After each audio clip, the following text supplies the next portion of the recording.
कैसे हैं आप लोग। आशा करती हूँ आप लोग पूरी तरह से स्वस्थ होंगे और सुरक्षित होंगे। आज हम इस तरह वीडियो कक्षा में पहली बार मिल रहे हैं।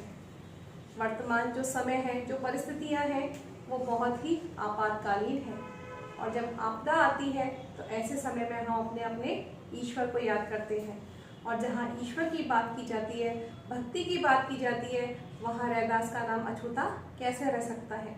तो आज मैं आपको रैदास के पद पढ़ाने जा रही हूँ।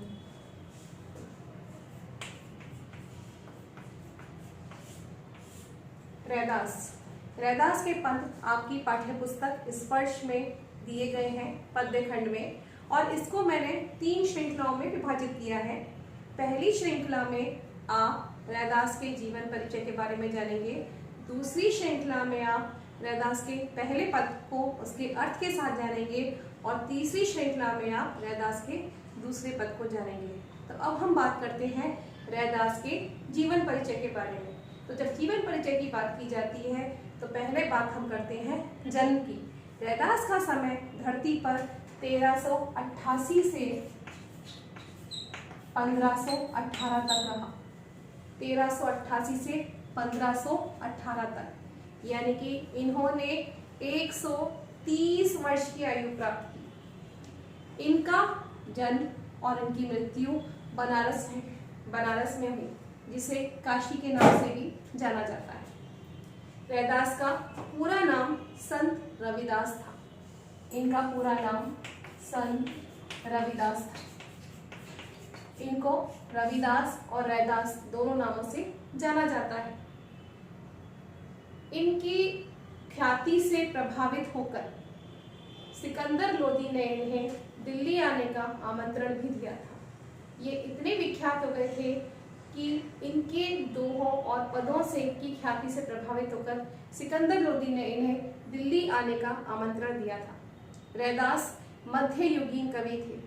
मध्य युग को भक्ति काल के नाम से भी जाना जाता है। भक्ति काल इसलिए कहा जाता है इसे क्योंकि इस काल में भक्ति का प्रचार और प्रसार किया गया था। जब लोगों ने अपने अपने धर्म को लेकर के आपस में लड़ाई झगड़ा शुरू किया तो उस समय कवियों ने अपनी कलम के माध्यम से लोगों को धर्म और नीति की शिक्षा दी थी। मीरा, कबीर, तुलसी, इन सब का समय मध्ययुगीन काल यानी कि भक्ति काल के समय का माना गया है। रैदास संत कोटि के कवि थे। इनकी शिष्य का नाम मीरा था। इन्होंने बाहरी दिखावों का खंडन किया। अब आप समझेंगे बाहरी दिखावे किसे कहते हैं।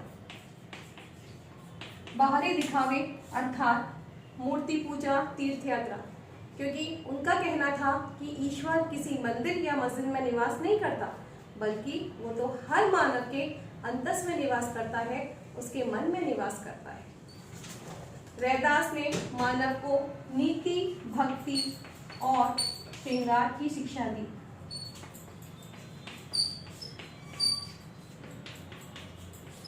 नीति का अर्थ है कि हमें करणीय और अकरणीय आचरण की शिक्षा दी। करणीय यानी कि कौन से व्यवहार हमारे लिए करने लायक है और कौन से व्यवहार हमारे लिए नहीं करने लायक है। उसके बाद आती है बात भक्ति की। भक्ति जो ईश्वर से संबंधित है, ईश्वर के प्रति जो हमारे भाव होते हैं, जो श्रद्धा होती है, उसे भक्ति के अंतर्गत रखा जाता है। और बात आती है श्रृंगार की, सौंदर्य की। तो यहाँ पे ईश्वर के प्रति प्रेम, ईश्वर की प्रकृति के प्रति प्रेम, उसकी सुंदरता, उसका सौंदर्य, वो सब श्रृंगार रस के अंतर्गत रखा जाता है। रैदास ने मनुष्य से कहा है कि उसे लड़ाई झगड़ा ना करके आपसी भाईचारे में विश्वास रखना चाहिए। उनका मानना था कि अगर मनुष्य सत्य का आचरण करे, आपस में भाईचारे के साथ रहे, तो यही उसकी सच्ची भक्ति मानी जाती है। रैदास की भक्ति आत्मनिवेदन से परिपूर्ण थी। आत्मनिवेदन क्योंकि उनका मानना था कि ईश्वर किसी मंदिर या मस्जिद में निवास नहीं करता है, बल्कि हर मनुष्य के अंदर में निवास करता है।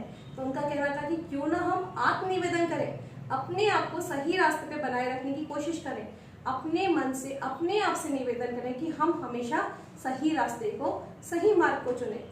इनकी जो भाषा मानी गई है वो सरल, व्यवहारिक ब्रज भाषा मानी गई है। अब आपके मन में प्रश्न उठेगा कि व्यवहारिक भाषा क्या है। व्यवहारिक भाषा यानी कि व्यवहार में, प्रयोग में लाई जाने वाली भाषा। जब आप अपने मित्रों से बात करते हैं तो आप अपनी भाषा को आसान बनाने के लिए, अपनी बात समझाने के लिए उसमें कई भाषाओं के शब्दों का प्रयोग करते हैं, समावेश कर लेते हैं। तो वैसे ही रैदास ने भी अपनी भाषा को आसान बनाने के लिए, व्यवहारिक बनाने के लिए उन्होंने क्या किया, अपनी भाषा में राजस्थानी, बुंदेलखंडी, खड़ी बोली, उर्दू भाषा, अरबी, फारसी जैसे भाषा के शब्दों का प्रयोग किया। रैदास के 40 पद सिखों के धर्म ग्रंथ गुरु ग्रंथ साहिब में भी समाहित है। तो ऐसे थे हमारे रैदास। तो मैं आशा करती हूँ कि आप इसका जीवन परिचय ध्यान से सुनेंगे और अपनी पाठ्य पुस्तक में पढ़कर अच्छी तरह से समझने का प्रयास करेंगे। आज के लिए इतना ही। अगली श्रृंखला में रैदास के पहले पद के साथ ही फिर मिलेंगे। धन्यवाद।